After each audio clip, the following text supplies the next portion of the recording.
I was one of his 3 grandchildren, the oldest out of his 3 grandchildren.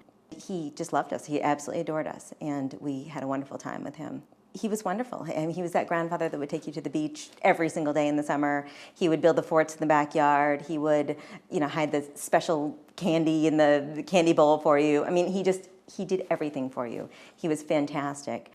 Kate Morrow adored her grandfather, Al Wagner, a retired hospital administrator. As he aged, though, he suffered several health problems, including dementia, blindness, and loss of hearing in one ear. After a severe fall and surgery, his family decided to move him into an assisted living facility.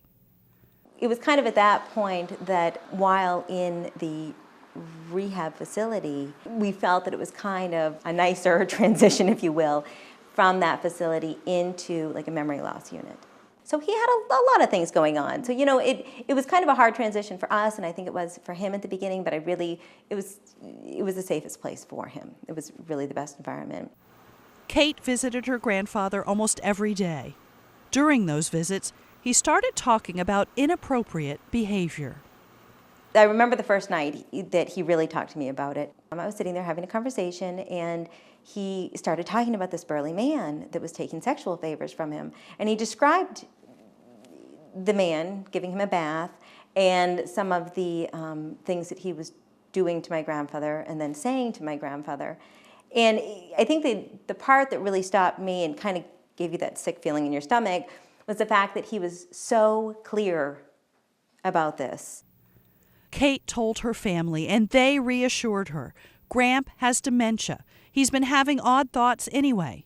In fact, they'd been told to change the subject if he talked about anything sexual in nature.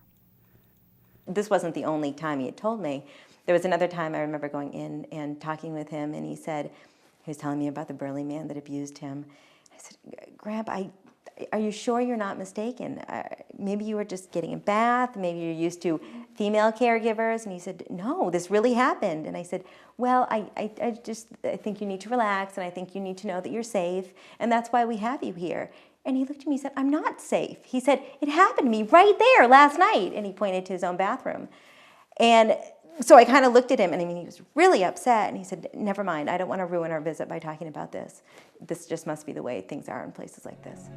Then, one night, another employee of the facility walked in and witnessed the abuse. According to the police report, Charles Trott, a CNA, would wake Al Wagner in the middle of the night to shave him and bathe him, then molested him. The victim in this case would get shaved at 12:30 in the morning. Normally people are sleeping at that time. The suspect would be on another wing of the facility, and he would come over to this wing to give personal care to the victim. Detective Mark Waltz is certain that Trott targeted Al Wagner specifically.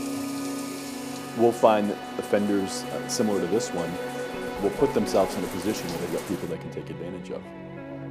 They'll look for people that they think can't report it or won't tell people about it or won't be believed. He tried to report his own abuse, and he was not believed.